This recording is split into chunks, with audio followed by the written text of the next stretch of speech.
ദൈവത്തിന് സ്തോത്രം. ഇന്ന് നിങ്ങളുടെ ദിവസമാണ്. ഇന്ന് സ്വർഗസ്ഥനായ ദൈവം നിങ്ങളെ ഐശ്വര്യമായിട്ട് അനുഗ്രഹിക്കുന്ന ദിവസമാണ്. ഒരു ഫലിതം പറഞ്ഞുകൊണ്ട് തുടങ്ങാം. മോഹനൻ എന്ന് പറയുന്ന ഒരു മനുഷ്യൻ ആശുപത്രി കിടക്കുകയാണ്, മരിക്കാറായി. ഡോക്ടർ വന്ന് പറഞ്ഞു ഇപ്പോൾ പോവും. അദ്ദേഹം മൂത്ത മോനെ വിളിച്ചു പറഞ്ഞു, മോനെ എൻ്റെ DLF 1 15 ഫ്ലാറ്റ് നീ എടുത്തോ. നേഴ്സ് അടുത്ത് നിന്ന് കണ്ണു തള്ളി. രണ്ടാമത്തെ മോൻ്റെയൊക്കെ പറഞ്ഞു, മോനെ നീ DLF 2 16 കെട്ടിടമുണ്ടല്ലോ, അത് നീ എടുത്തോ. നേഴ്സിൻ്റെ കണ്ണ് തള്ളി. മോളുടെയൊക്കെ പറഞ്ഞു, മോളെ നീ വലിയവളാകണം, നിനക്ക് DLF 3 ആ മെട്രോ സിറ്റി ഉണ്ടല്ലോ, അവിടെയുള്ള 16 ഓഫീസ് നീ എടുത്തോ. ഭാര്യ നോക്കിക്കൊണ്ട് പറഞ്ഞു, തങ്കക്കുടമേ നീ എൻ്റെ സ്വപ്നമായിരുന്നു. നീ ഒരു കാര്യം ചെയ്യ്, ആ മെട്രോ സിറ്റിയുടെ അപ്പുറത്ത് വേറൊരു സിറ്റി ഉണ്ടല്ലോ, ഇലക്ട്രോണിക് സിറ്റി, അവിടെയുള്ള 16 ഓഫീസ് നീ എടുത്തോ. നേഴ്സ് ഈ ഭാര്യയെ നോക്കിക്കൊണ്ട് പറഞ്ഞു, നിങ്ങൾ ഭാഗ്യവതിയാണ്. അയ്യോ, ഇയാൾ ഇത്രയും പണക്കാരനാണെന്ന് ഞാൻ അറിഞ്ഞില്ല. അവൾ പറഞ്ഞു, പണക്കാരനോ? രാവിലെ പത്രം കൊടുക്കുന്ന കാര്യമാണ് പറഞ്ഞത്. നമ്മുടെ ജീവിതത്തിനകത്ത് നമ്മൾ എന്തെങ്കിലുമൊക്കെ മക്കൾക്ക് നേടി വെച്ചിട്ട് പോകാൻ ശ്രമിക്കണം. സൽപ്പേര്, കുറച്ച് പണം, വീട്, പുരയിടം ഒക്കെ കരുതി വയ്ക്കുവാൻ ശ്രമിക്കണം. ചിലരെ കൊണ്ട് ഒത്തില്ല എന്ന് വരാം, സാരമില്ല, അവർക്ക് ദൈവത്തെ കൊടുക്കാമെങ്കിലും അവർ സമ്പാദിക്കട്ടെ. സ്വർഗസ്ഥനായ ദൈവം, തൃത്വത്തിലെ രണ്ടാമനായ യേശുക്രിസ്തു ഭൂമിയിലേക്ക് വന്നു. എന്തിന്? തൻ്റെ സഭയെ ഇവിടെ സ്ഥാപിച്ച് പണിയുവാനായിട്ട്. യേശുക്രിസ്തു ഭൂമിയിൽ 3.5 വർഷമാണ്, ഏകദേശം 3.5 വർഷം ആണ് ജീവിച്ചിരുന്നത്. നമ്മൾ യേശുക്രിസ്തുവിൻ്റെ ജീവിതം 1-ാം വർഷം നമുക്കൊരു ദിവസമായിട്ട് പഠിക്കാം, 1-ാം വർഷം, 2-ാം വർഷം രണ്ടാമത്തെ ഒരു ദിവസം പഠിക്കാം, 3-ാം വർഷം 3-ാമത്തെ ഒരു ദിവസം പഠിക്കാം, 4-ാം വർഷം 3.5 വർഷം 4-ാം ദിവസം പഠിക്കാം. തീർന്നില്ല, ഒരു 7 ദിവസത്തെ ഒരു ബൈബിൾ ക്ലാസ് കൊണ്ടുപോകുവാൻ ആഗ്രഹിക്കുകയാണ്. യേശുക്രിസ്തുവിൻ്റെ 1-ാമത്തെ ദിവസം യേശു നടക്കുകയാണ്. യേശുവിൻ്റെ ഈ 3.5 വർഷവും നടപ്പായിരുന്നു. അവൻ നടന്നത് എവിടെയൊക്കെയാണ്? എഴുതേണ്ടിയവർക്ക് എഴുതിയെടുക്കാം, നിങ്ങൾക്ക് എന്തെങ്കിലും പ്രയോജനപ്പെടും, നിങ്ങളുടെ മക്കളെ പഠിപ്പിക്കുവാൻ സാധിക്കും. അവൻ തുടങ്ങിയത് നസ്രയത്തിൽ നിന്ന്, പിന്നെ പോയത് മരുഭൂമിയിലേക്ക്, പിന്നെ പോയത് കാനായിലേക്ക്, പിന്നെ പോയത് കഫർന്നഹൂമിലേക്ക്, പിന്നെ പോയത് യെരുശലേമിലേക്ക്, പിന്നെ പോയത് യഹൂദ പട്ടണത്തിലേക്ക്, പിന്നെ പോയത് ഗലീലയിലേക്ക്, പിന്നെ തിരിച്ചു വന്നത് നസ്രയത്തിലേക്ക്. ആദ്യത്തെ കാര്യം പഠിക്കാം. യേശു ആരാണെന്ന് നമുക്ക് ചിന്തിക്കാം. ഒന്നാമതായിട്ട് യേശു ആരാണ്? മത്തായി എഴുതിയ സുവിശേഷം 1-ാം അധ്യായത്തിൻ്റെ 21-ാമത്തെ വാക്യം. ദൈവദൂതൻ യോസഫിനോട് പറയുകയാണ്, അവൻ തൻ്റെ ജനത്തെ അവരുടെ പാപങ്ങളിൽ നിന്ന് രക്ഷിപ്പാനിരിക്കൊണ്ട് നീ അവനെ യേശു എന്ന പേരിടണം. ആരുടെ രക്ഷകൻ? പാപിയുടെ രക്ഷകൻ. ഒരു മനുഷ്യൻ പാപിയാണെന്ന് സ്വയം ബോധ്യമാകുന്നത് വരെ അവന് രക്ഷകൻ്റെ ആവശ്യമില്ല. എന്നാൽ ഒരു മനുഷ്യൻ ഞാൻ പാപിയാണെന്ന് പറയാമെങ്കിൽ അവൻ രക്ഷിക്കപ്പെടാം. ഞാനൊരിക്കൽ ഹിമാചൽ പ്രദേശിൽ പണ്ട് 10-ാം കോട്ട് താമസിക്കുമ്പോൾ പോയിട്ട് പുതിയൊരു ഗ്രാമത്തിൽ ആദ്യമായിട്ടൊരു ക്രൂസൈഡ് നടത്തി. എല്ലാവർക്കും വേണ്ടി പ്രാർത്ഥിച്ചു. അവിടെ ഒരു മനുഷ്യനേ ഉള്ളൂ ക്രിസ്ത്യാനി. അയാൾ നല്ല ക്രിസ്ത്യാനിയാണോ എന്ന് ചോദിച്ചാൽ അല്ല, എങ്കിലും ഒരു ക്രിസ്ത്യാനിയാണ്. ഞാൻ പ്രസംഗിച്ചു കഴിഞ്ഞു, രോഗികൾക്കായിട്ട് പ്രാർത്ഥിച്ചു. അത് കഴിഞ്ഞപ്പോൾ ഒരു ചെറുപ്പക്കാരൻ വന്നു, സുന്ദരനായ ഒരു ചെറുപ്പക്കാരൻ, 18 വയസ്സ് 19 വയസ്സ് കാണും. ഒരു നല്ല വെളുത്ത പൈജാമ, ഖദറിൻ്റെ നല്ല വെളുത്ത ജുബ്ബായിട്ടിരിക്കുന്നു. എൻ്റെ അടുക്കൽ വന്നു വെച്ച് ഞാൻ ചോദിച്ചു, എന്താ അസുഖം? അയാൾ പറഞ്ഞു, പാപമാണ് എൻ്റെ അസുഖം. ആ ചെറുപ്പക്കാരൻ അന്ന് യേശുക്രിസ്തുവിനെ രക്ഷിതാവായിട്ട് സ്വീകരിച്ചു. പേര് ഞാൻ മറന്നുപോയി. അത് കഴിഞ്ഞ് വെച്ച് അദ്ദേഹം ഒരു തയ്യക്കാരനായിരുന്നു. അതെല്ലാം കളഞ്ഞു വെച്ച് ഞങ്ങളുടെ ബൈബിൾ സ്കൂളിൽ പഠിച്ചു. ഇന്ന് പഞ്ചാബിൽ സുവിശേഷ വേല ചെയ്യുകയാണ്. ഞാനൊരിക്കൽ തിരുവനന്തപുരത്ത് പ്രൊഫസർ തോമസിൻ്റെ, കേശവദാസപുരത്തുള്ള പ്രൊഫസർ തോമസിൻ്റെ വീട്ടിൻ്റെ വാതിക്കൽ മീറ്റിംഗ് നടത്തുകയാണ്. അന്നൊക്കെ വീട്ടുമുറ്റത്താണ് എൻ്റെ അധികവും മീറ്റിംഗ്, തുടങ്ങിയതേ ഉള്ളൂ. ആ സമയത്ത് ഏകദേശം ഒരു 300 പേര് 200 പേര് കൂടുതൽ അവിടെയുണ്ട്. ഞാൻ പ്രസംഗിച്ച് കഴിയും വെച്ച് ഓരോരുത്തർക്കായിട്ട് ഇതുപോലെ പ്രാർത്ഥിക്കുകയാണ്. പ്രാർത്ഥിക്കുന്ന സമയത്ത് ഏറ്റവും അവസാനം ഒരു വലിയ മീശക്കാരൻ വന്നു, എൻ്റെ കയ്യിൽ വന്നു, വലിയ തടിയുള്ള. ഞാൻ ചോദിച്ചു, എന്താണ് അസുഖം? പറഞ്ഞു, കരഞ്ഞുകൊണ്ട് പറഞ്ഞു, ഞാനൊരു പാപിയാണ്. ഒരു 60 വയസ്സുള്ള ഒരു മനുഷ്യൻ, മീശച്ചായൻ, എല്ലാവർക്കും തിരുവനന്തപുരത്ത് ഒത്തിരി പേർക്കും അറിയാം. മീശച്ചായൻ കരഞ്ഞുകൊണ്ട് പറയുകയാണ്, ഞാനൊരു പാപിയാണ്. ഒരു മനുഷ്യൻ പാപിയാണെന്ന് സമ്മതിക്കുന്ന സമയത്ത് അവനൊരു രക്ഷകൻ്റെ ആവശ്യമുണ്ട്. പാപിയാണെന്ന് സമ്മതിക്കാത്തിടത്തോളം അവനൊരു രക്ഷകൻ്റെ ആവശ്യമില്ല. യേശു വന്നു. എന്തിനു വന്നു? ഇതാ ലൂക്കോസിൻ്റെ സുവിശേഷം 19-ാം അധ്യായത്തിൻ്റെ 10-ാമത്തെ വാക്യം.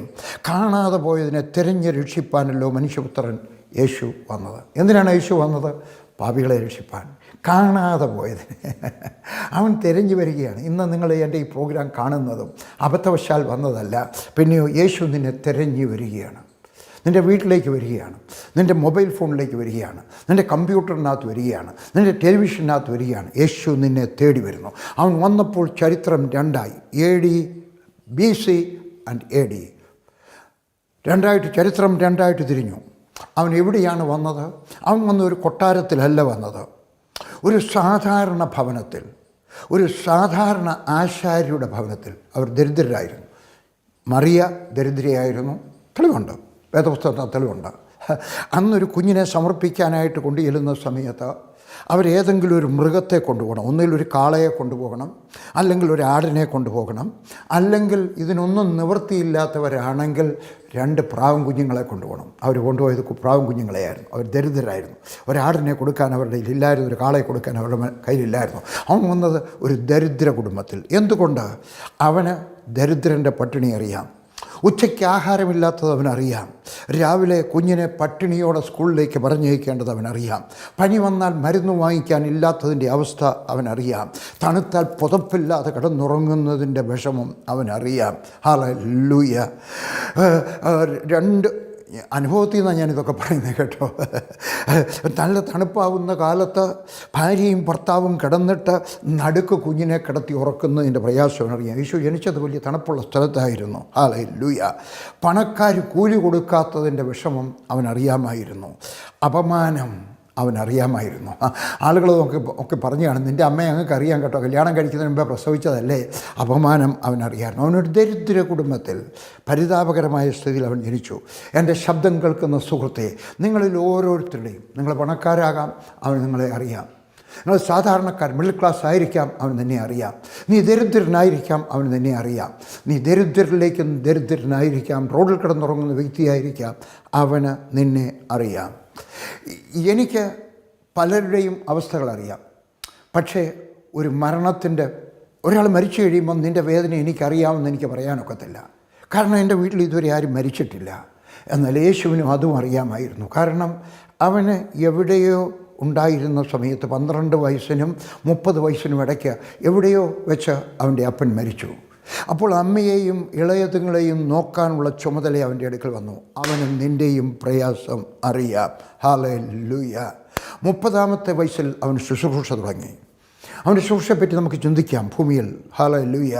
2ാമത്തെ കാര്യം, 1 യേശു ആരാണ്, 2 അവൻ്റെ ശുശ്രൂഷ. അതിനകത്തെ 1ാമത്തെ പോയിൻ്റ്, മത്തായി എഴുതിയ സുവിശേഷം 4-ാം അധ്യായം 1-ാമത്തെ വാക്യം. വേദപുസ്തകം ഉണ്ടോ? എടുക്കണം. പുസ്തകം, ഹോളി ബൈബിൾ. ഹോളി മൊബൈൽ ഫോണല്ല, ഹോളി കമ്പ്യൂട്ടറല്ല, വേദപുസ്തകം. പേന കയ്യിലുണ്ടായിരിക്കണം, അടിവരയിടാനും എഴുതിയെടുക്കാനും. അനന്തരം പിശാചിനാൽ പരീക്ഷിക്കപ്പെടുവാൻ യേശുവിനെ ആത്മാവ്, പരിശുദ്ധാത്മാവ് മരുഭൂമിയിലേക്ക് നടത്തി. മരുഭൂമി എന്ന് പറഞ്ഞാൽ എന്താണ്? വരൾച്ചയാണ്. അവിടെ അതൊരു ട്രെയിനിങ് സീസണാണ്. നമ്മുടെ എല്ലാം ജീവിതത്തിനകത്തെ പോരാട്ടങ്ങൾ, നമ്മുടെ എല്ലാം ജീവിതത്തിനകത്തെ വരൾച്ച, നമ്മുടെ എല്ലാം ജീവിതത്തിനകത്തെ ക്ഷാമം, നമ്മുടെ എല്ലാം ജീവിതത്തിനകത്തെ ഇല്ലായ്മ, ഇതെല്ലാം ഒരു ട്രെയിനിങ് സീസണാണ്. മറന്നു പോകരുത്. പാസ്സാകണം, ഫെയിലാകരുത്. ഹല്ലേലൂയ. ഇത് 3 വിധത്തിൽ വരാം. 1 ദൈവത്തിൽ നിന്ന് വരാം, 2 പിശാചിൽ നിന്ന് വരാം, 3 സാധാരണ എല്ലാവർക്കും സംഭവിച്ചെന്ന് വരാം. 2ാമത്തെ വാക്യം, യേശു 40 പകലും 40 രാവും ഉപവസിച്ചു. അതിനുശേഷം അവന് വിശന്നു. ദാഹിച്ചെന്ന് പറഞ്ഞിട്ടില്ല. അപ്പോൾ അതിൻ്റെ അർത്ഥം അവൻ വെള്ളം കുടിച്ചിരിക്കാം. പക്ഷേ അവന് വിശന്നു. ഇനിയും പറയുന്നത് കേട്ടാട്ടെ. യേശു ആരാണ്? അവൻ ഭൂമിയിലായിരിക്കുന്ന സമയത്ത് അവൻ സമ്പൂർണ്ണ ദൈവവും സമ്പൂർണ്ണ മനുഷ്യനുമാണ്. അതുകൊണ്ട് അവന് വിശന്നു. നമുക്കും വിശന്നെന്ന് വരാം, ഏതിനകത്തൊക്കെ വിശന്നെന്ന് വരാം. ഞാൻ പിന്നീട് അതിനെപ്പറ്റി പറയാം. ഹല്ലേലൂയ. 3ാമത്തെ വാക്യം, അവൻ വിശന്നപ്പോൾ പരീക്ഷകൻ അടുത്തു വന്ന്, നീ ദൈവപുത്രനെങ്കിൽ ഈ കല്ല് അപ്പമായി തീരുവാൻ കൽപ്പിക്കുക എന്ന് പറഞ്ഞു. അവന് വിശന്നപ്പോൾ. നമുക്കും വിശക്കാം, എവിടെയൊക്കെ വിശക്കാം. പിശാച് എന്താ വന്ന് പറഞ്ഞത്? നീ ദൈവപുത്രനാണെങ്കിൽ ഒരു സംശയം കൊണ്ടുവരികയാണ്. ഇന്ന് രാവിലെ ഞാൻ ലില്ലിയും കൂടെ പ്രാർത്ഥിക്കുന്ന സമയത്ത്, ഞാൻ രാവിലെ 5 മണിക്ക് എഴുന്നേക്കും. കുറച്ച് 45 മിനിറ്റോളം അന്യഭാഷയിൽ പ്രാർത്ഥിക്കും. വേറെ കുറച്ച് പേർക്കൊക്കെ പ്രാർത്ഥിക്കും. അരമണിക്കൂർ ഞാനും ലില്ലിയും കൂടെ ഒന്നിച്ച് പ്രാർത്ഥിക്കും. ഞാൻ അങ്ങനെ പ്രാർത്ഥിക്കുമ്പോൾ ഇങ്ങനെ പറഞ്ഞു, കർത്താവേ, എല്ലാവരുടെയും ഹൃദയത്തിനകത്ത്, എല്ലാ വിശ്വാസികളുടെയും ഹൃദയത്തിനകത്ത് ഞാൻ ദൈവവേദനാണോ, ദൈവം എന്നെ ഓർക്കുന്നുണ്ടോ, കർത്താവ് വരുമ്പോൾ ഞാൻ എടുക്കപ്പെടുമെന്നൊരു അടിത്തറയിൽ ഒരു ഉറപ്പില്ലാതെ പോകും. ചിലപ്പോൾ ആടിപ്പോകും. പിശാച് പറയാം, നീ ഇന്നലെ അങ്ങോട്ട് നോക്കിയില്ലായിരുന്നോ, നീ ഇന്നലെ ഭാര്യ എടുക്കുക ദേഷ്യപ്പെട്ടില്ലായിരുന്നോ, നീ ഇന്നലെ നിൻ്റെ കുഞ്ഞിനെ അടിച്ചപ്പോൾ എന്തുമായിരുന്നു നീ പറഞ്ഞത്, എന്തെങ്കിലുമൊക്കെ പറയാം. സംശയം നമ്മുടെ ഹൃദയത്തിനകത്ത് കൊണ്ടുവരാം. ഹല്ലേലൂയ.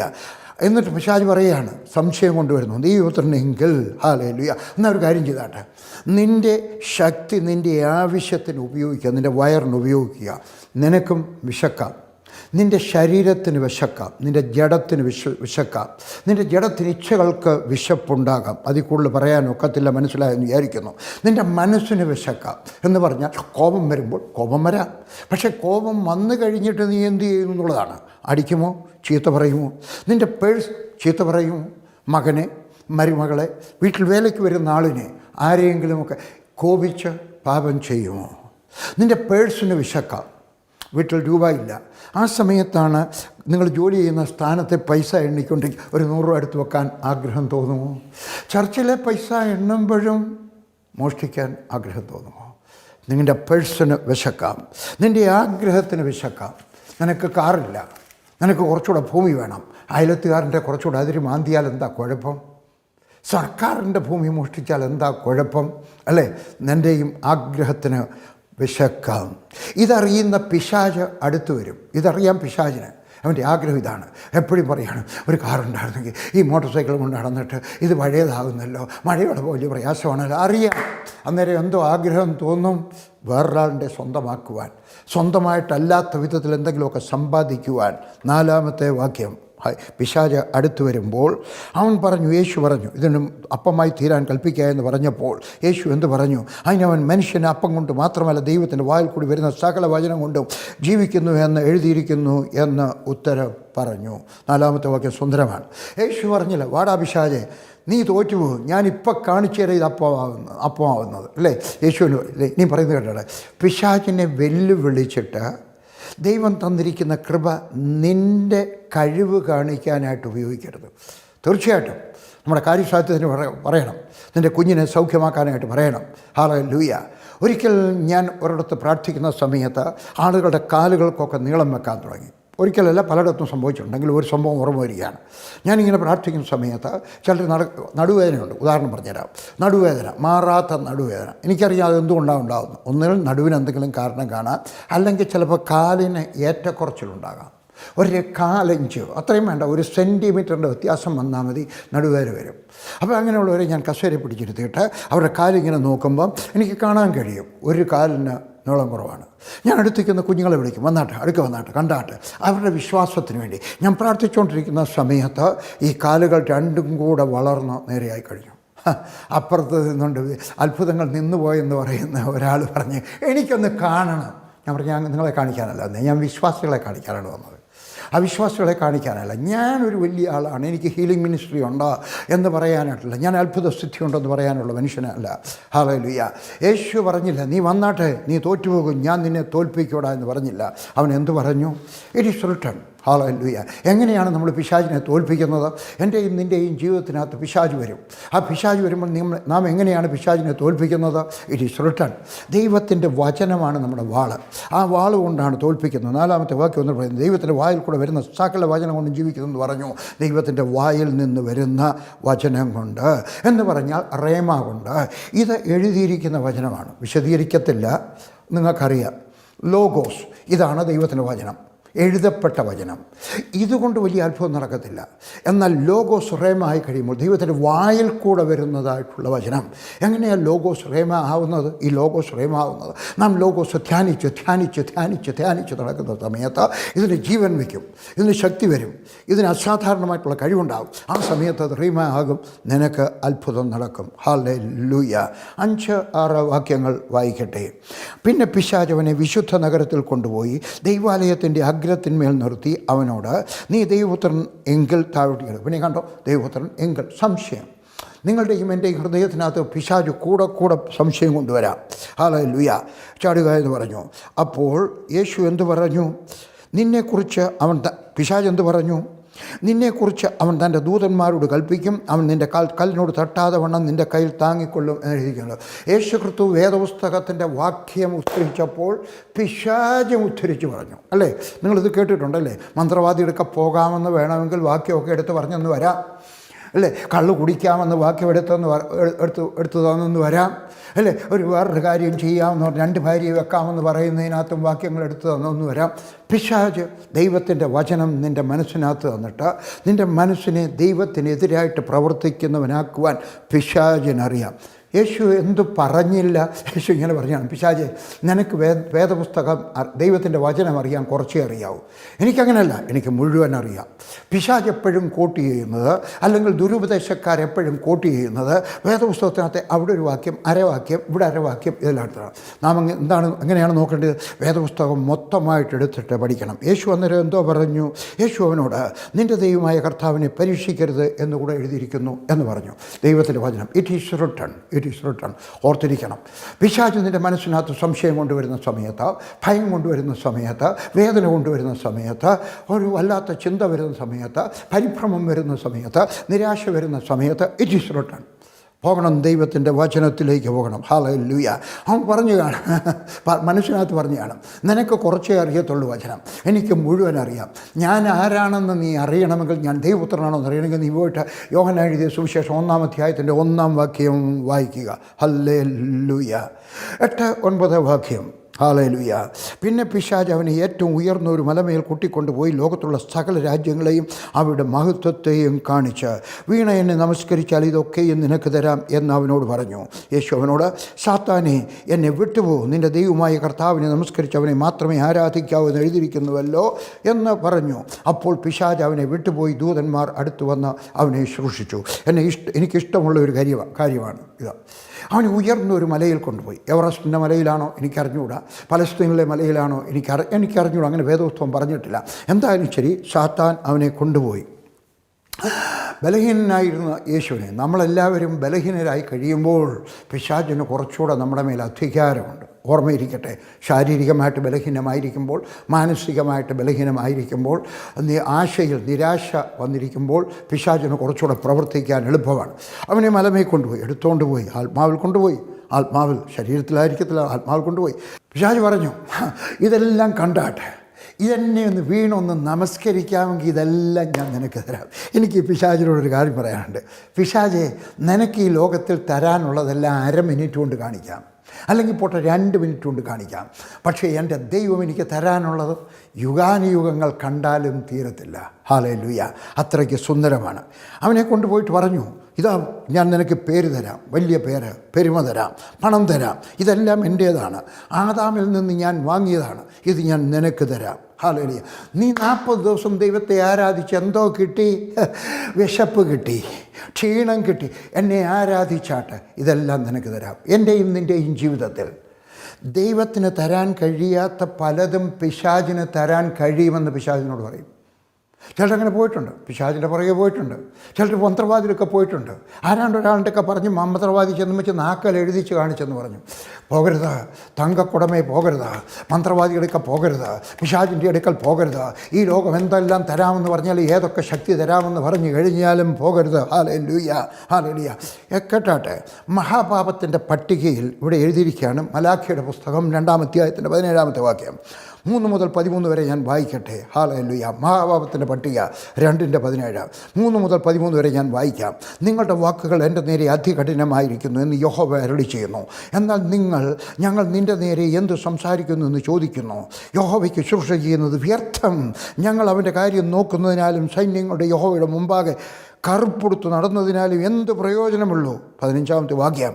ആകയാൽ ഞങ്ങൾ അഹങ്കാരികളെ ഭാഗ്യവാന്മാരെന്ന് പറയുന്നു, ദുഷ്പ്രവർത്തിക്കാർ അഭ്യുദയം പ്രാപിക്കുന്നു, ദൈവത്തെ പരീക്ഷിക്കുന്നവർ ശിക്ഷ ഒഴിഞ്ഞു പോകുന്നു എന്ന് നിങ്ങൾ പറയുന്നു. പിശാച് പറയുന്നത് എന്താണ്? സാത്താൻ പറയുന്നത്, എന്നെ ആരാധിക്കൂ ഒരിക്കൽ മാത്രം. നീ വെറുതെയല്ലേ ദൈവത്തെ ആരാധിച്ചത്? കിട്ടിയതെന്താ? ക്ഷീണം. കിട്ടിയതെന്താ? വിശപ്പ്. ഹല്ലേലൂയ. ദൈവത്തിനെതിരായിട്ട് സംസാരിക്കരുത്, ദൈവത്തിനെതിരായിട്ട് സംസാരിക്കൊണ്ടിരിക്കരുത്. ഹല്ലേലൂയ. ഇയ്യോബിൻ്റെ പുസ്തകം 2-ാം അധ്യായത്തിൻ്റെ 10-ാമത്തെ വാക്യം പറയുന്നു, ഇയ്യോബ് അക്ഷരങ്ങളാൽ പാപം ചെയ്തില്ല. നമ്മുടെ മനസ്സിനകത്ത് വന്നെന്ന് വരും. ഇനിയും പറയുന്നത് കേട്ടാട്ടെ, കോവിഡിൻ്റെ കാര്യം ചിന്തിക്കുമ്പോൾ, ബിസിനസ് പൊളിയുന്നതിൻ്റെ കാര്യം ചിന്തിക്കുമ്പോൾ, വിവാഹബന്ധം തകർന്നിരിക്കുന്ന സമയത്ത് നമ്മുടെ മനസ്സിനകത്ത് ചിന്ത വരും. പക്ഷേ നമ്മുടെ അധരങ്ങളിൽ കൂടെ പുറത്തു വരരുത് കേട്ടോ. ഞാൻ നിങ്ങളോട് പറയുകയാണ്, അധരങ്ങളിൽ കൂടെ പുറത്തു വരരുത്. എന്നിട്ട് പിശാച് എന്താ പറയും? അവിഹിത ബന്ധം എല്ലാവരും ചെയ്യുന്നുണ്ട്, മന്ത്രവാദിയൊക്കെ പോകുന്നു, ആദ്യം പലരും പോയിട്ടുണ്ട്, ബിയർ കുടിക്കാൻ കുഴപ്പമൊന്നുമില്ല, മോഷണം ആദ്യം ഇപ്പോൾ മോഷണമൊന്നും അല്ല കേട്ടോ, എനിക്ക് ആവശ്യമുണ്ടായിരുന്നു, എൻ്റെ കുഞ്ഞുങ്ങൾക്ക് ആഹാരമില്ലായിരുന്നു, എടുത്താൽ കുഴപ്പമൊന്നുമില്ല, കോപം വന്ന് ഭാര്യയ്ക്ക് 2 അടി കൊടുത്തു, പിന്നെ എന്തോ കുഴപ്പം, ഇൻ്റർനെറ്റ് ദുരുപയോഗപ്പെടുന്ന അത് ഇച്ചിരി ഒരു എൻ്റർടൈൻമെൻ്റ് അല്ലയോ എന്നൊക്കെ പറയാം. മത്തായി എഴുതിയ സുവിശേഷം 4-ാം അധ്യായത്തിൻ്റെ 10-ാമത്തെ വാക്യം ഞാൻ നേരത്തെ വായിച്ചതൊന്നും വായിക്കാം. യേശു എന്ത് പറഞ്ഞു? സാത്താനെ എന്നെ വിട്ടുപോകും, നിൻ്റെ ദൈവമായ കർത്താവിനെ നമസ്കരിച്ച് അവനെ മാത്രമേ ആരാധിക്കാവൂ എന്ന് എഴുതിയിരിക്കുന്നു. ഹല്ലേലൂയ. ഇനിയും പറയുന്നത് കേട്ടാട്ടെ. ഹല്ലേലൂയ. പിശാച് എന്നെ വിട്ടുപോകും. എങ്ങോട്ടാണ് പോകുന്നത്? മുമ്പിലല്ല. ആരാധിക്കുന്നവൻ്റെ മുൻപിലല്ല പിശാച്, അവൻ്റെ പുറകിലാണ്. അവനെ നാം പുറകിലേക്ക് തള്ളിക്കളയണം. എങ്ങനെ പിശാചിനെ പുറകിലാക്കാം? എഴുതിയെടുക്കാം 4 കാര്യങ്ങൾ. 1, ദൈവത്തെ ആരാധിച്ച് കണ്ണുമടച്ച് നിന്ന് ആരാധിക്കുമ്പോൾ പിശാച് എപ്പോഴും പുറകിലായിരിക്കും, മുമ്പേ ഒന്നും നിൽക്കത്തില്ല. ഹല്ലേലൂയ. ഇതിൻ്റെ മുഖം പോലും കാണുന്നത് ഇഷ്ടമല്ല. അതുകൊണ്ട് ആരാധിച്ച്. 2, ദൈവവചനം ഏറ്റുപറയുക. ഇതിനകത്ത് എഴുതിയിരിക്കുന്ന വചനം പറയുക, ചിന്തിക്കുകയല്ല, പറയുക. 3, ഹല്ലേലൂയ. ആ ആവശ്യത്തിനുള്ളതായിരിക്കണം പറയുന്നത് കേട്ടോ, അല്ലാതെ വേറെ എന്തെങ്കിലും അല്ല. യഹോവ എൻ്റെ ഇടനെ അന്ന് എനിക്ക് മുട്ടുണ്ടാകുക, അതല്ല. അതിന് കുറച്ച് വേദവാക്യങ്ങളൊക്കെ അറിഞ്ഞിരിക്കണം. ഒന്നും അല്ലെങ്കിൽ എഴുതി ഭിത്തിയിലൊക്കെ ഒന്ന് ഒട്ടിച്ചു വെച്ചാട്ട് ആവശ്യത്തിന് ഉപയോഗിക്കുവാൻ തക്കവണ്ണം. 3, ദൈവത്തെ മാത്രം സേവിക്കുക. ഹല്ലേലൂയ. ദൈവത്തെയും മാമോനെയും സേവിക്കരുത്. ദൈവത്തിനെയും മന്ത്രവാദം കൂടെ കൊണ്ട് നടക്കരുത്. ദൈവത്തെയും ബിംബാരാധനയും കൊണ്ട് നടക്കരുത്. ദൈവത്തെയും വൃത്തികേട് കൊണ്ട് നടക്കരുത്. ദൈവത്തെയും അപവാദം പറയുന്നതിനോട് നടക്കരുത്. ഹല്ലേലൂയ. ദൈവത്തെ മാത്രം സേവിക്കുക. ഹല്ലേലൂയ.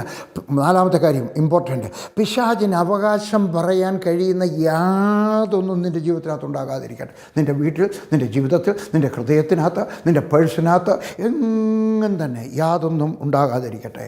എഴുതിയെടുക്കാൻ കൊള്ളാവുന്നൊരു വാക്യം, യോഹന്നാൻ 14:30, ലോകത്തിൻ്റെ പ്രഭു വരുന്നു, അവന് എന്നോട് ഒരു കാര്യവുമില്ല. യേശു പറഞ്ഞതാണ്. എന്ന് പറഞ്ഞാൽ എൻ്റെ ജീവിതത്തിനകത്ത്, എൻ്റെ ഹൃദയത്തിനകത്ത്, എൻ്റെ കണ്ണിനകത്ത് ഒന്നും ഇല്ല. ഇംഗ്ലീഷിനകത്ത് കുറച്ചുകൂടെ സുന്ദരമാണ്. The prince of this world is coming and hath nothing in me. വേറൊരു പരിഭാഷ പറയുന്നത് നോ ക്ലെയിം ഓൺ മീ. ഞാനൊരിക്കൽ പറഞ്ഞു അല്ലേ, എൻ്റെ 26 ട്രാൻസ്ലേഷൻ ഉണ്ട് ഇംഗ്ലീഷിനകത്ത്, 26 ട്രാൻസ്ലേഷൻ. നിങ്ങൾക്ക് വേണമെങ്കിൽ എൻ്റെയൊക്കെ പറഞ്ഞാൽ മതി, എവിടുന്നാണ് കിട്ടുന്നത് ഞാൻ പറഞ്ഞു തരാം കേട്ടോ. വളരെ സുന്ദരമാണ്. നല്ല മുതൽ മുടക്കി വെച്ചിരുന്നാൽ വേദപുസ്തകം പഠിക്കണമെന്ന് താല്പര്യമുള്ളവർക്ക് വളരെയേറെ പ്രയോജനപ്പെടുന്ന ഒരു 3 വോളിയത്തിൽ ഒരാൾ കൊടുക്കുകയാണ്. ഹല്ലേലൂയ. കാശ് കൊടുക്കണം കേട്ടോ, 7700 രൂപയാണ് വില. ഹല്ലേലൂയ. അതുകൊണ്ട് ആവശ്യപ്പെടുക, വാക്യങ്ങൾ ഉദ്ധരിക്കുക. ഹല്ലേലൂയ. യോഹന്നാൻ 8:46 പറയുന്നു, നിങ്ങളിൽ ആർ എന്നെ പാപത്തെക്കുറിച്ച് ബോധം വരുത്തുന്നു. വിശുദ്ധ ജീവിതമുള്ള മനുഷ്യൻ പിശാചിൻ്റെ മുമ്പാകെയും തൻ്റെ അടിയാണ്. ഞാൻ ഇങ്ങനെ പറയാറുണ്ട്, എനിക്ക് ദൈവത്തിൻ്റെ മുമ്പാകെ നിന്നുകൊണ്ട് കർത്താവേ ഞാനൊരു നീതിമാനാണെന്ന് പറയാനുള്ള തൻ്റെ ഇടമില്ല. പക്ഷേ പിശാചിൻ്റെ മുമ്പിൽ നിന്നോട് പറയാം, പിശാചേ ഞാനൊരു നീതിമാനാണ്, പിശാചേ ഞാനൊരു ദൈവവൈദ്യനാണ്, പിശാചേ ഞാനൊരു വിശുദ്ധനാണ്. ഹല്ലേലൂയ. നിങ്ങൾ വിചാരിക്കരുത് ഞാനൊരു സൂപ്പർ ഹീറോയാണെന്ന്.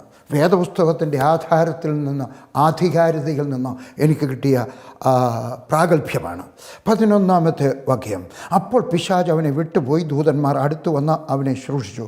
പിശാച് വിട്ടുപോയി. ഒരു പരിഭാഷ പറയുന്നത് പിശാച് കുറച്ചു കാലത്തേക്ക് അവനെ വിട്ടുപോയി കഴിഞ്ഞപ്പോൾ ദൈവദൂതന്മാർ വന്ന് ശുശ്രൂഷിച്ചു. ഹല്ലേലൂയ. ഇനി ഞാൻ നിങ്ങൾക്ക് ചോദിക്കുകയാണ്, പിശാച് നിങ്ങളെ പരീക്ഷിക്കുകയാണോ? പിശാച് നിങ്ങളെ കുത്തുകയാണോ? പിശാച് ഇടിക്കുകയാണോ? പിശാച് അടിക്കുകയാണോ? പിശാച് രോഗം കൊണ്ടുവന്നിരിക്കുകയാണോ? പിശാച് ദാരിദ്ര്യം കൊണ്ടുവന്നിരിക്കുകയാണോ? പിശാച് വഴക്ക് കൊണ്ടുവന്നിരിക്കുകയാണോ? സാരമില്ലെന്ന്. യേശുവിൻ്റെ കൂടെ നീ നടക്കാമെങ്കിൽ, ഇതൊക്കെ വന്നു കഴിഞ്ഞാലും ശരി, ദൈവദൂതന്മാർ വരും. ഹല്ലേലൂയ. നീ യേശുവിൻ്റെ കൂടെ നടക്കാമെങ്കിൽ, ഹല്ലേലൂയ, യേശുവിനെ മാത്രം ആരാധിക്കാമെങ്കിൽ, ഹല്ലേലൂയ. പലരും ആരാധിക്കുന്നത് പരിപ്പോടെ ഉണ്ടാകും. എന്തതിശയമേ ദൈവത്തിൻ സ്നേഹം. അല്ല, ചിലർ ചുണ്ണാമ്പ് പുരട്ടുന്ന പോലെ പറ്റിയല്ല. അല്ല, നിൻ്റെ എല്ലാത്തിനകത്തും നല്ലതുപോലെ ആരാധിക്കുക. ഹല്ലേലൂയ. ആരാധനയിൽ നീ മുന്നിലായിരിക്കട്ടെ. ഉറക്കെ കൈകൊട്ടിയാൽ നീ വലിയ ഭക്തനാകുമെന്ന് ഞാൻ പറഞ്ഞില്ല. പക്ഷെ നിനക്ക് ദൈവത്തോട് സ്നേഹമുണ്ടെങ്കിൽ എന്തുകൊണ്ട് ഉറക്കെ കൈകൊട്ടിക്കൂടാ? ഹല്ലേലൂയ. ഒരിക്കൽ ഞാനൊരു മീറ്റിംഗ് നടത്തുകയായിരുന്നു. അവിടെ ഒരു പണക്കാരിയായ ഒരു സഹോദരി വന്നിരിപ്പുണ്ട്. മോട്ടോർ സൈക്കിൾ, പഴയ കാലത്ത് മോട്ടോർ സൈക്കിളുള്ള ഒരു സഹോദരി വന്നു ഞാൻ കൈകൊട്ടാമെന്ന് പറഞ്ഞു കഴിയുമ്പോൾ കൈകൊട്ടുമ്പോഴും സ്വർണ്ണവളയൊക്കെ കൈ കിടക്കുക. ഞാൻ സ്വർണ്ണത്തിനും എതിരല്ല, വളയ്ക്കും എതിരല്ല കേട്ടോ. അതിപ്പോൾ ഇങ്ങനെ പതുക്കെ കൈകൊട്ടു. അപ്പം ഞാൻ ഉറക്കെ പറഞ്ഞിട്ടും ആ സഹോദരി കൈകൊട്ടിയില്ല. അടുത്ത ദിവസം അവിടെ ഭർത്താവ് മോട്ടോർ സൈക്കിളിനകത്ത് വരികയായിരുന്നു. ഒരു ബസ്സുമായിട്ട് കൂറ്റി പിടിച്ച് മരിച്ചു. അന്നേരം അവൾ നെഞ്ചത്തടിച്ചു, സ്വർണ്ണവളയൊക്കെ കിളുങ്ങി.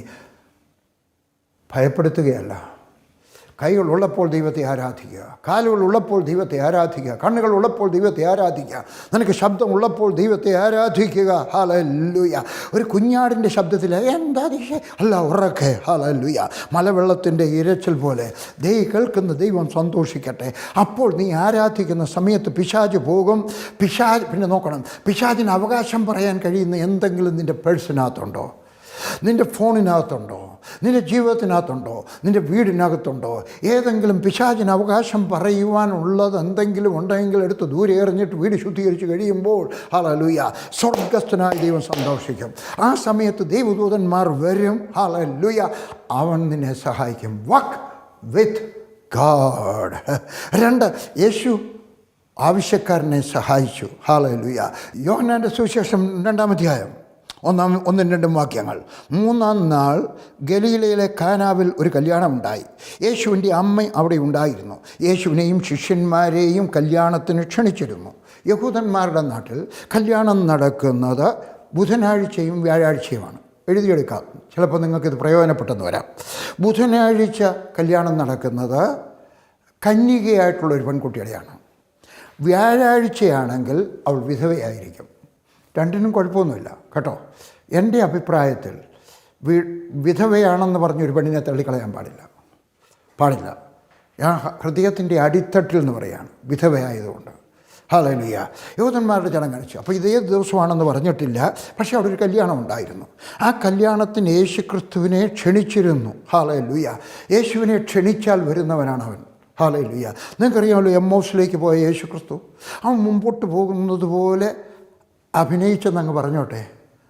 അന്നേരമായി ശിഷ്യന്മാർ പറഞ്ഞു, ഇവിടെ താമസിച്ചാട്ടെ, വിളിച്ചാൽ അവൻ വരും, നിൻ്റെ ഹൃദയത്തിലേക്ക് വരും, നിൻ്റെ വീട്ടിലേക്ക് വരും. പലരും വിളിക്കുന്നത് എപ്പോഴാണെന്നറിയോ? കാര്യങ്ങളെല്ലാം കുഴപ്പമാകുമ്പോൾ.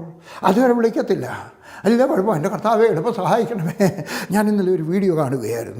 ഇന്നലെ കണ്ട വീഡിയോ കാണുമായിരുന്നു, വീഡിയോ ക്ലിപ്പിങ്. ഒരു കല്യാണത്തിന് 10 പേരെ വരാൻ അനുവാദം കൊടുത്തു കഴിഞ്ഞുണ്ടെങ്കിൽ 500 പേര് വന്നു. കളക്ടറും പോലീസും കൂടെ ചെന്ന് കഴിഞ്ഞപ്പോൾ എല്ലാവരെയും കൂടെ അടിച്ചിറങ്ങുന്നു. അന്നേരം വിളിക്കുന്നു, യേശുവേ യേശുവേ യേശുവേ. അന്നേരമല്ല വിളിക്കേണ്ടത്. നിൻ്റെ ജീവിതത്തിനകത്ത് യേശുവിൻ്റെ നിൻ്റെ കല്യാണത്തിന് ഉണ്ടായിരിക്കട്ടെ, നിൻ്റെ മരണ വീട്ടിലുണ്ടായിരിക്കട്ടെ, നിൻ്റെ ആഘോഷത്തിൻ്റെ വീട്ടിലുണ്ടായിരിക്കട്ടെ, നിൻ്റെ ബർത്ത്ഡേക്കകത്ത് ഉണ്ടായിരിക്കട്ടെ. ഹല്ലേലൂയ, ഉണ്ടായിരിക്കട്ടെ. യേശു അവിടെ ചെന്നു. എന്തിനാണ് യേശു ചെന്നത്? സ്വത്രാഴ്ച വാങ്ങിക്കാൻ പോയതല്ല, അവൻ പണത്തിന് വേണ്ടി പോയതല്ല.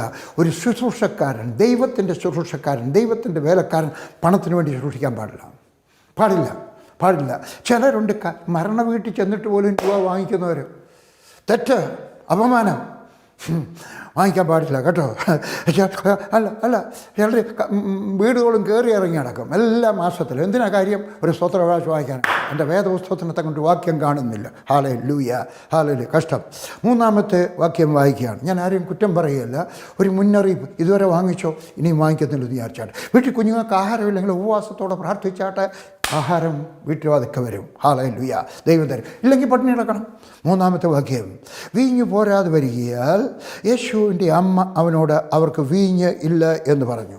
പ്രശ്നം യേശുവിനോട് പറഞ്ഞു. ആര് പറഞ്ഞു? യേശുവുമായിട്ട് ബന്ധമുള്ളവർ പറഞ്ഞു. നമുക്ക് യേശുവുമായിട്ടൊരു ബന്ധമുണ്ടെങ്കിൽ നമുക്ക് യേശുവിൻ്റെ അമ്മയുടെ ആവശ്യമില്ല, പുണ്യവാളന്മാരുടെ ആവശ്യമില്ല. നമുക്കൊരു ബന്ധം ഉണ്ടായിരിക്കട്ടെ.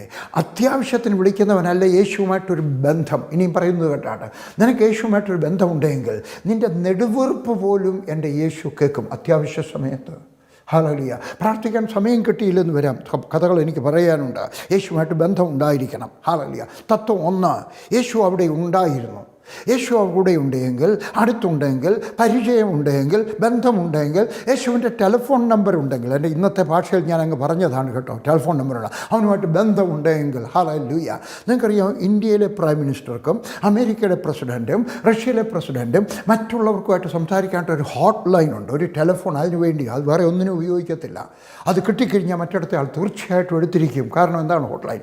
ദൈവത്തിൻ്റെ ഹോട്ട് ലൈൻ നമ്പർ നിൻ്റെ കയ്യിൽ ഉണ്ടായിരിക്കട്ടെ. വിളിക്കുന്ന സമയത്ത് എൻ്റെ അപ്പച്ച എന്ന് വിളിക്കുമ്പോൾ അവൻ ഓടി വരട്ടെ.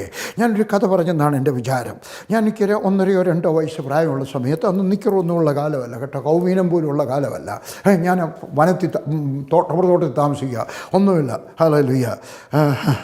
ബർത്ത്ഡേ ഷൂട്ടിലാണ് ഞാൻ ഇങ്ങനെ വീട്ടിൽ ഇരിക്കുകയാണ്. അപ്പം ഞങ്ങൾക്ക് 2 തോട്ടത്തിലെ വീടാണ് കേട്ടോ, തോട്ടക്കാരുടെ വീടാണ്. 2 കഥകാണ്, അരക്കഥക്. അപ്പോൾ കഥക് തുറന്ന് കിടക്കുമായിരുന്നു. പപ്പ അവിടെ ഇരുന്നുകൊണ്ട് പത്രം വായിച്ചുകൊണ്ടിരിക്കുകയായിരുന്നു. പപ്പ വായിച്ച് പത്രം വായിച്ചങ്ങ് കണ്ണു വാങ്ങി.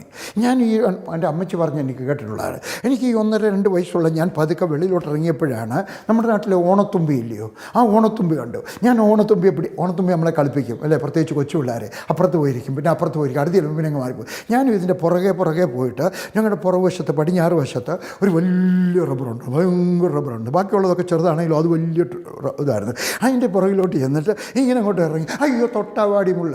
ഞാനിവിടെ നിന്ന് വിളിച്ചു. അപ്പോഴത്തേക്ക് എൻ്റെ കാല് നിറച്ച് തൊട്ടാവാടി മുള്ളുകൊണ്ടു. ഞാൻ അവിടെ കിടന്ന് ഉറക്കെ വിളിച്ചു, പപ്പ.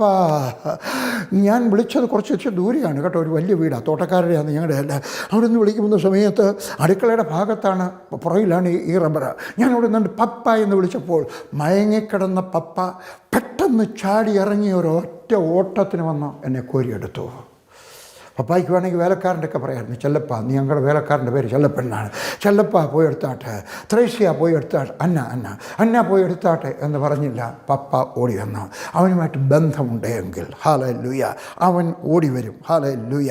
അതുകൊണ്ട് ദൈവമായിട്ട് നിനക്കൊരു ബന്ധമുണ്ടായിരിക്കണം. ടെലിഫോൺ നമ്പർ നിൻ്റെ പേരിൽ ഉണ്ടായിരിക്കട്ടെ.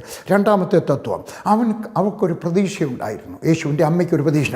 ഞാൻ ചെന്ന് പറയും, എൻ്റെ മകൻ സഹായിക്കും. യേശു അത്ഭുതം ചെയ്യുന്നൊന്നും വിചാരം ഉണ്ടായിരുന്നു. മിക്കവാറും ചിലപ്പോൾ യേശു എല്ലാവരെയും സഹായിക്കുന്ന കൂട്ടത്തിലാണ്. നമ്മളും എല്ലാവരെയും സഹായിക്കണം, കഴിയുന്ന വിധത്തിൽ സഹായിക്കണം. ബസ് സ്റ്റാൻഡിൽ കൂടെ നടക്കുമ്പോൾ, റെയിൽവേ സ്റ്റേഷനിൽ കൂടെ നടക്കുന്ന സമയത്ത് ഒരു സ്ത്രീ അല്ലെങ്കിൽ ഒരു പ്രായമുള്ള അപ്പച്ചൻ ഒരു പെട്ടിയും വലിച്ചുകൊണ്ട് നടക്കുകയാണെങ്കിൽ ഞാൻ ഇവിടെ എടുക്കട്ടെ എന്ന് ചോദിക്കണം. ഹല്ലേലൂയ. പ്രതീക്ഷയുണ്ടായിരുന്നു.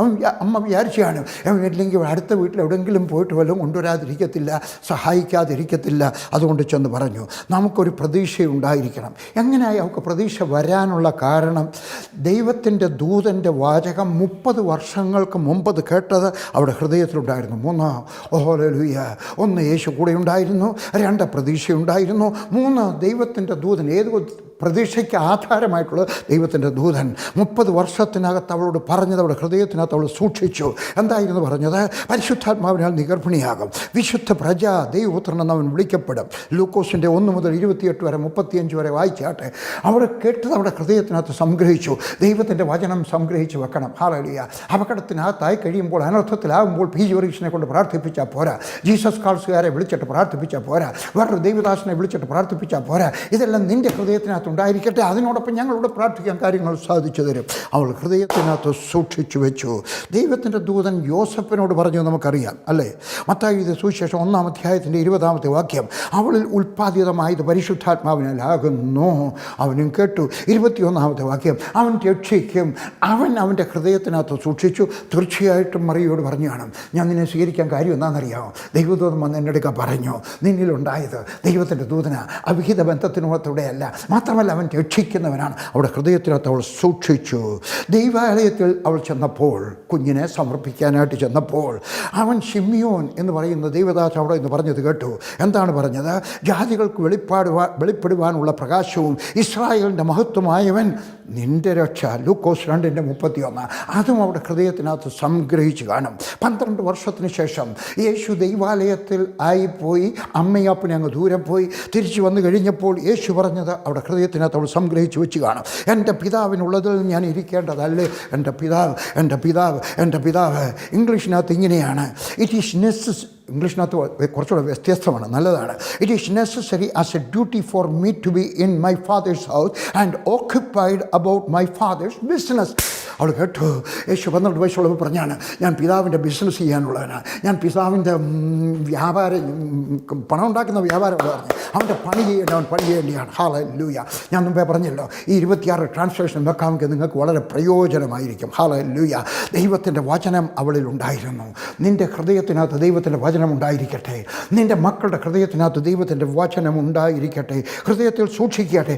അത് തിളച്ച് മറിയട്ടെ, അത് ഇളകി മറിയട്ടെ. തൈര് കടയുമ്പോൾ വെണ്ണ പുറത്ത് വരുന്നത് പോലെ അത് പുറത്ത് വരട്ടെ. വളരെ അത്ഭുതമായിട്ട് പുറത്ത് വരട്ടെ. Are you tired? നീ ക്ഷണിച്ചിരിക്കുകയാണോ? നീ വേദനിച്ചിരിക്കുകയാണോ? നീ ദുഃഖിച്ചിരിക്കുകയാണോ? നഷ്ടപ്പെട്ടതിൻ്റെ, കഷ്ടതയുടെ, പ്രയാസത്തിൻ്റെ, ജോലി പോയതിൻ്റെ, ഹല്ലേലൂയ, സാരമില്ല. ഹല്ലേലൂയ. നിൻ്റെ ഇടത്തും വലത്തും 1000 10,000 മുങ്ങട്ടെ. നീ മുമ്പോട്ട് പോകുക, നീ തുഴയുക. യേശുക്രിസ്തു 4-ാമത്തെ വാക്യത്തിനകത്ത് വിളിച്ചു സ്ത്രീയെ. 4-ാമത്തെ വാക്യം. ഹല്ലേലൂയ. യേശു അവളോട്, സ്ത്രീയെ, എനിക്കും നിനക്കും തമ്മിൽ എന്ത്? എൻ്റെ നാഴിക ഇതുവരെ വന്നിട്ടില്ല എന്ന് പറഞ്ഞു. യേശു അവളെ വിളിച്ചു സ്ത്രീയെ. സ്ത്രീയെ, സ്ത്രീ എന്ന് വിളിച്ചത് അപമാനിച്ചതാണ്, പെണ്ണുമ്പിള്ള എന്ന് വിളിച്ചതല്ല. പിന്നെ നമ്മുടെ ഇന്നത്തെ ഭാഷയിൽ പറഞ്ഞ മാഡം, ഇന്നത്തെ ഭാഷയിൽ പറഞ്ഞാൽ അതെ പറയാം മാഡം, വളരെ ബഹുമാനത്തോടെ പറയുന്നൊരു വാക്കാണ്, വളരെ ബഹുമാനപൂർവ്വം. നിങ്ങളോടൊരു കാര്യം പറഞ്ഞാൽ നിങ്ങൾ പിണങ്ങരുത്. യേശു ഭൂമിയിലായിരിക്കുമ്പോൾ, പ്രത്യേകിച്ച് 12 വയസ്സ് കഴിഞ്ഞ് വെച്ച് ഒരിക്കൽപ്പോലും യേശു ശുശ്രൂഷ തുടങ്ങിയതിന് ശേഷം ഒരിക്കൽപ്പോലും അമ്മയെ വിളിച്ചിട്ടില്ല. കുഞ്ഞുനാളെ വിളിച്ചു കാണും, പാല് കുടിക്കുമ്പോൾ വിളിച്ചു കാണും. പക്ഷേ യേശു ശുശ്രൂഷ തുടങ്ങിയതിന് ശേഷം ഒരിക്കൽപ്പോലും അമ്മയെന്ന് വിളിച്ചിരുന്ന എൻ്റെ വേദപുസ്തകത്തിനകത്ത് കാണുന്നില്ല. ഹല്ലേലൂയ. എന്നിട്ട് അവൻ എന്താ പറഞ്ഞ്? എൻ്റെ നാഴിക ഇതുവരെ വന്നിട്ടില്ലായിരുന്നു. യേശുവിന് അവൻ്റെ ടൈം ടേബിൾ അറിയാമായിരുന്നു. യേശുവിൻ്റെ ഒരു ക്ലോക്കുണ്ട്, നമ്മൾ കാണുന്ന പോലെ ഈ ക്ലോക്കൊന്നുമല്ല, ഒരു ക്ലോക്ക് അവൻ്റെ ഹൃദയത്തിനകത്തുണ്ട്. അവനറിയാം അവൻ്റെ നാഴിക വന്നിട്ടില്ല എന്നറിയാമായിരുന്നു.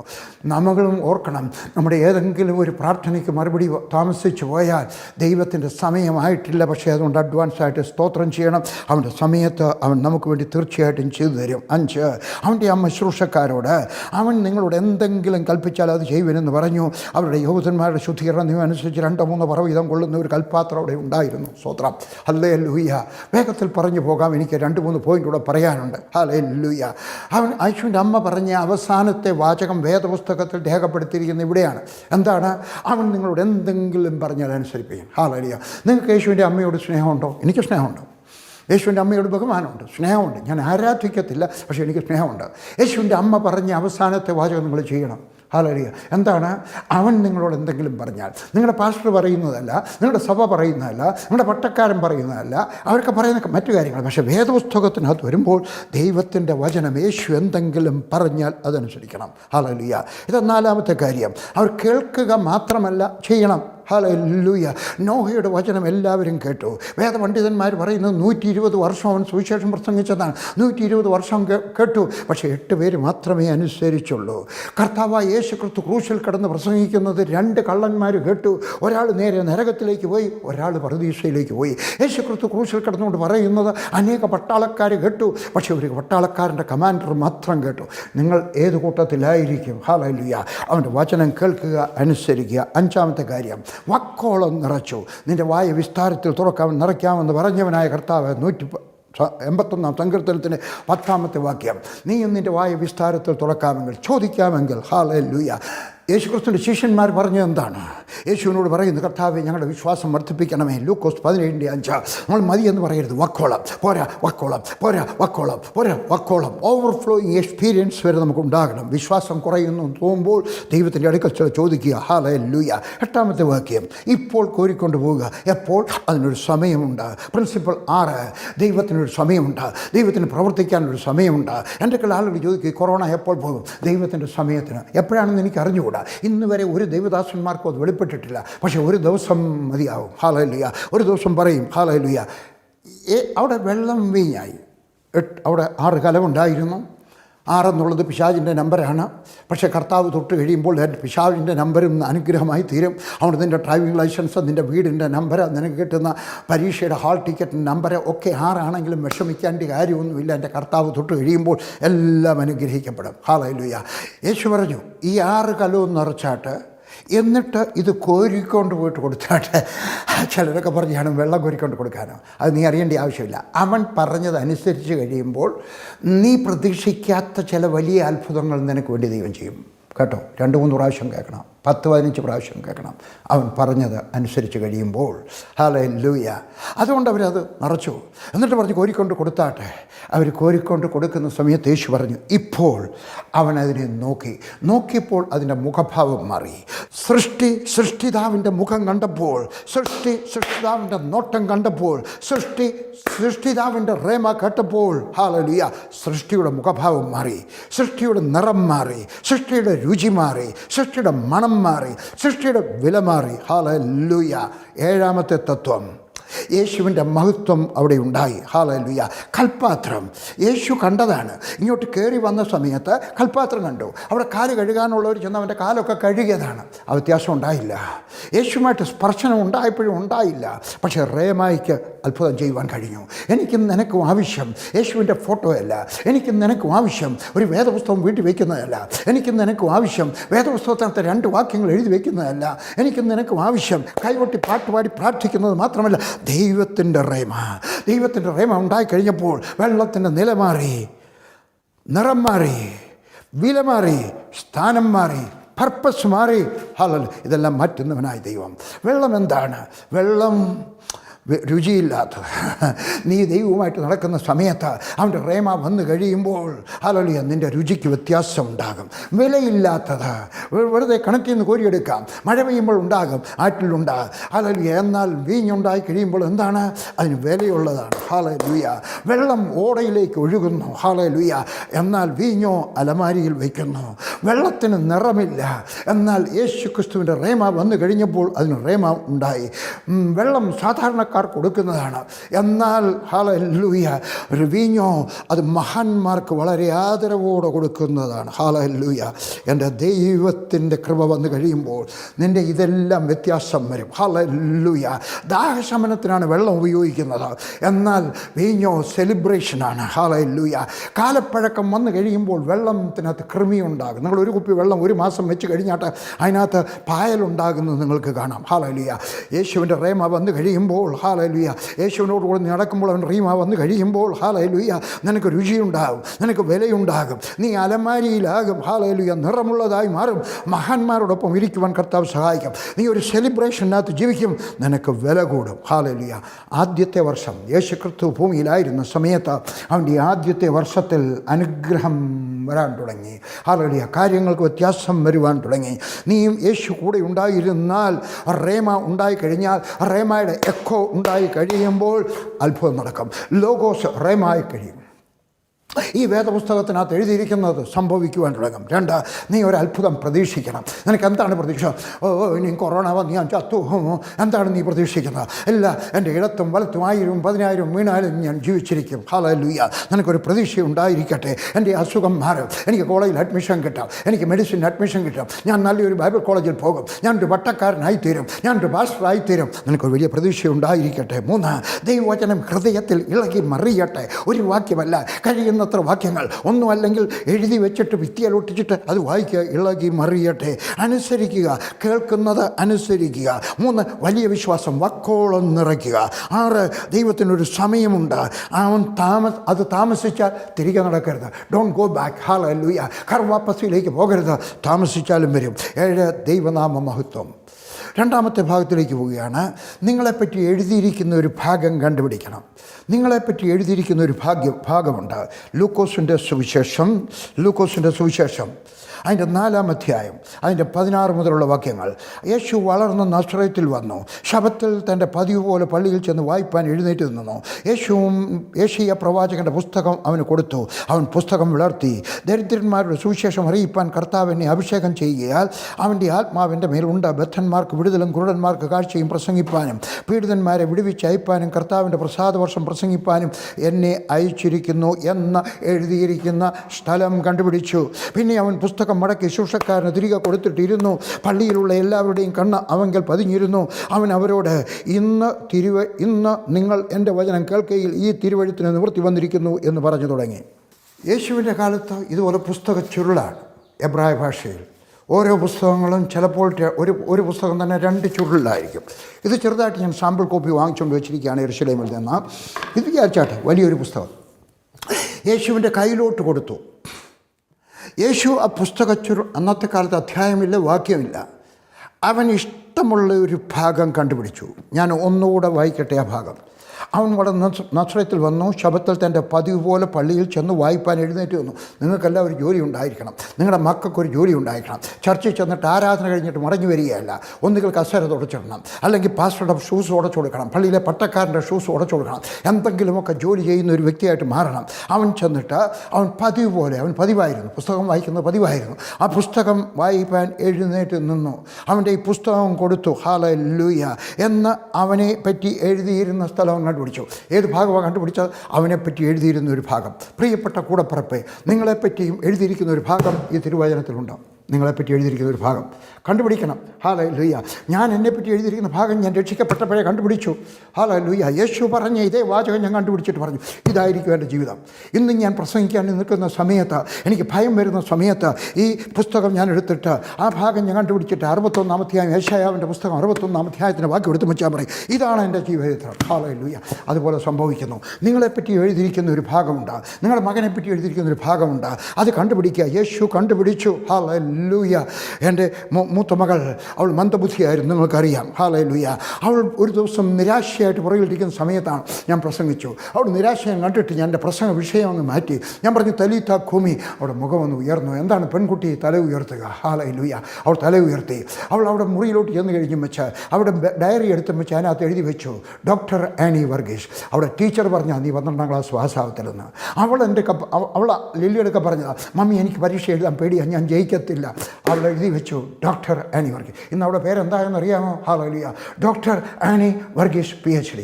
ഞാൻ നിങ്ങളൊക്കെ പറയും, എന്താ കാര്യം? അവളെപ്പറ്റി എഴുതിയിരുന്ന ഭാഗം അവൾ കണ്ടുപിടിച്ചു. എൻ്റെ രണ്ടാമത്തെ മകൾ, അവൾക്ക് കോളേജിൽ അഡ്മിഷൻ, ഹൈസ്കൂളിൽ അഡ്മിഷൻ കിട്ടണം 11-ാം ക്ലാസ്സിനകത്ത്. ഡെറാഡൂണിനപ്പുറത്തുള്ള മസൂറി എന്ന് പറഞ്ഞ സ്ഥലത്ത് സായിപ്പന്മാർ നടത്തുന്നതായിട്ടുള്ളൊരു മിഷണറി സ്കൂളിൽ അഡ്മിഷൻ കിട്ടി. പക്ഷേ വലിയൊരു തുക ഫീസ് കൊടുക്കണം. അവൾ എഴുതി, എൻ്റെ ഡാഡി ഒരു ഉപദേശിയാണ്, ഇത്രയും രൂപ തരാൻ നിവർത്തിയില്ല, നിങ്ങളെനിക്ക് സ്കോളർഷിപ്പ് തരണം. അവർ പറഞ്ഞ് എല്ലാം തീർന്നു പോയി. പക്ഷേ അവൾ ആശയ്ക്കെതിരെ ആശയോടെ ഒരു ദിവസം അവൾ എൻ്റെ ഓഫീസിലോട്ട് വന്നപ്പോൾ അവിടെ ഭിത്തിയിൽ എഴുതി വെച്ചിരിക്കുന്നു, എനിക്ക് വലിയ ഇഷ്ടമാണ് കൊട്ടേഷൻസ്, അവിടെ എഴുതി വെച്ചിരിക്കുന്ന ഒരു വാചകം അവൾ കണ്ടു. ഹല്ലേലൂയ. അതിനകത്ത് ഇങ്ങനെ എഴുതിയിരിക്കുകയായിരുന്നു, പിശാച് എൻ്റെ മുന്നിൽ വയ്ക്കുന്ന പാറകളെ ശവക്കല്ലറയുടെ അടപ്പുകളാക്കാതെ ദൈവസന്നിധിയിലേക്ക് കയറി ചെല്ലാനുള്ള കൽപ്പടവുകളാക്കി മാറ്റും. വേദപുസ്തകത്തിനകത്തെ വാക്യമല്ല, ആര് പറഞ്ഞൊരു ഉദ്ധരണിയാണ്. അവൾ തിരിച്ചു വന്നു, അവളുടെ ഡയറിക്കകത്ത് എഴുതി വെച്ചു. അവളത് പറയാൻ തുടങ്ങി, പിശാച് എൻ്റെ മുമ്പാകെ ഏതെങ്കിലുമൊക്കെ തടങ്കൽ പാറകളിട്ടാൽ, തടങ്കൽ പാറ ചെറുതാണ് കേട്ടോ, ഹല്ലേലൂയ, അതിനെ ഞാൻ ചവിട്ടുപടികളാകും, കാല് ഉയർത്തി ചവിട്ടണം. ഹല്ലേലൂയ.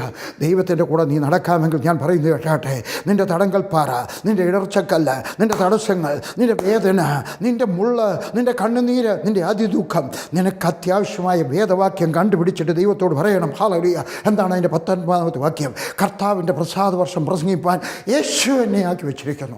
അവനത് പറഞ്ഞു. അവൻ എന്ത് പറഞ്ഞു അത് സംഭവിച്ചു.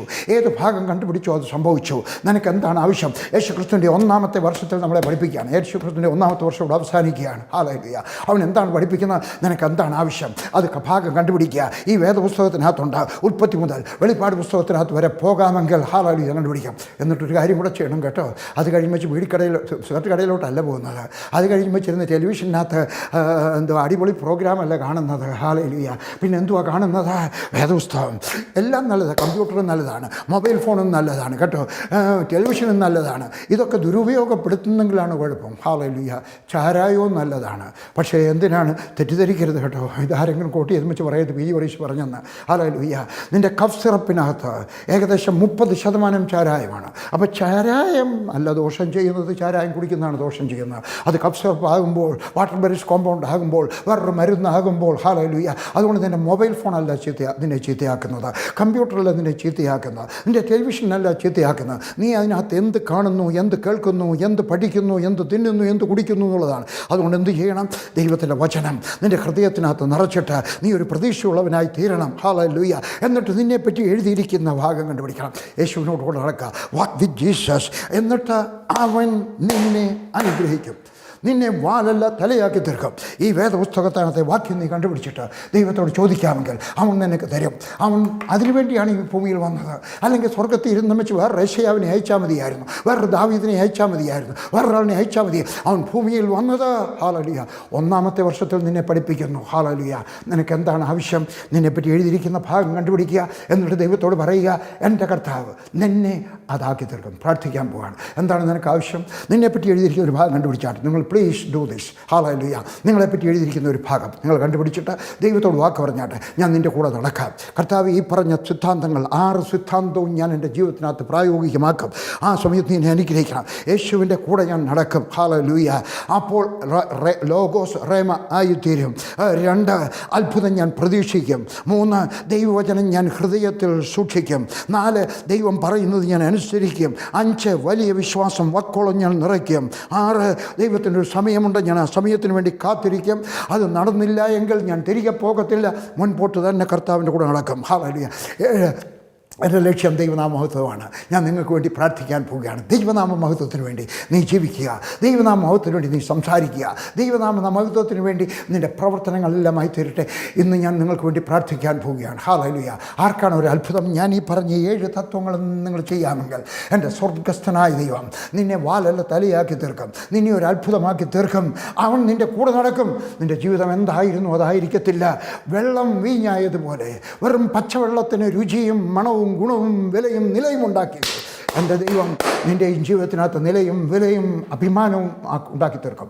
പ്രാർത്ഥിക്കാൻ പോകുന്നു. കർത്താവേ അവർക്ക് ആരോഗ്യമുണ്ടാകട്ടെ. ഹല്ലേലൂയ വെള്ളമായിരിക്കുന്നത് നിലയില്ലാത്ത, നിറമില്ലാത്ത, ഗുണമില്ലാത്ത, വിറ്റാമിൻ ഇല്ലാത്ത, സാധാരണക്കാർക്കുള്ള ഓടയിലേക്ക് ഒഴുകിപ്പോകുന്നതായിട്ടുള്ള വെള്ളത്തെ എൻ്റെ സ്വർഗ്ഗസ്ഥനായ ദൈവമേ നീ ഒന്ന് നോക്കണമേ എന്ന് പ്രാർത്ഥിക്കുന്നു, നീ ഒന്ന് കാണണമേ എന്ന് പ്രാർത്ഥിക്കുന്നു, നീ ഒരു റേമ പറയണമേ എന്ന് പ്രാർത്ഥിക്കുന്നു. യേശുവിൻ്റെ നാമത്തിൽ അങ്ങനെ സംഭവിക്കട്ടെ. അവരനുഗ്രഹം പ്രാപിക്കട്ടെ. അന്ധകാര ശക്തികൾ മാറിപ്പോയിട്ട് ദൈവത്തിൻ്റെ കൃപ അവരുടെ മേലുണ്ടാകട്ടെ. അനുഗ്രഹം പ്രാപിക്കുക. ജീസസ് ഫാമിലി അംഗങ്ങളെ നിങ്ങൾ അനുഗ്രഹം പ്രാപിക്കുക. കർത്താവായ യേശുവിൻ്റെ നാമത്തിൽ ഞാൻ പ്രാർത്ഥിക്കുന്നു. ജീസസ് ഫാമിലി നിങ്ങൾ അനുഗ്രഹം പ്രാപിക്കുക. നിങ്ങളുടെ തലമുറകൾ വ്യത്യാസപ്പെടട്ടെ. നിങ്ങൾ സാധാരണക്കാരായിരിക്കരുത്. സാധാരണക്കാരായിട്ട് ജീവിച്ച് സാധാരണക്കാരായിട്ട് ഭരിക്കരുത്. പിന്നെയോ സാധാരണക്കാരായിട്ട് ജനിച്ചതാണെങ്കിൽ അസാധാരണ വിശ്വാസിയായിട്ട്, ആന്തരികമായിട്ട് മസിലുള്ളവരായിട്ട് പിശാചിനെ തോൽപ്പിച്ച് മുമ്പോട്ട് പോകുക. കർത്താവ് നിങ്ങളോട് കൂടെയുണ്ട്. അവൻ നിങ്ങളെ സഹായിക്കും. യേശുവിൻ്റെ നാമത്തിൽ അങ്ങനെ സംഭവിക്കട്ടെ. ആരോഗ്യം ചോദിച്ചു വാങ്ങിക്കുന്നു. കൊറോണ മാറിപ്പോകട്ടെ, കഷ്ടത മാറിപ്പോകട്ടെ, ജോലി ഉണ്ടാകട്ടെ, വിവാഹം നടക്കട്ടെ, കുഞ്ഞുങ്ങൾ ഉണ്ടാകട്ടെ. യേശു കൂടെ ഉണ്ടെങ്കിൽ നിറം മാറട്ടെ. ദൈവനാമം മഹത്വപ്പെടട്ടെ. യേശുവിൻ്റെ നാമത്തിൽ തന്നെ ആമേൻ. യേശുവിൻ്റെ നാമത്തിൽ തന്നെ ആമേൻ. അടുത്ത ആഴ്ച വീണ്ടും ജീസസ് ഫാമിലി ആരാധനയിൽ ഒന്നിച്ചുകൂടാം. God bless you.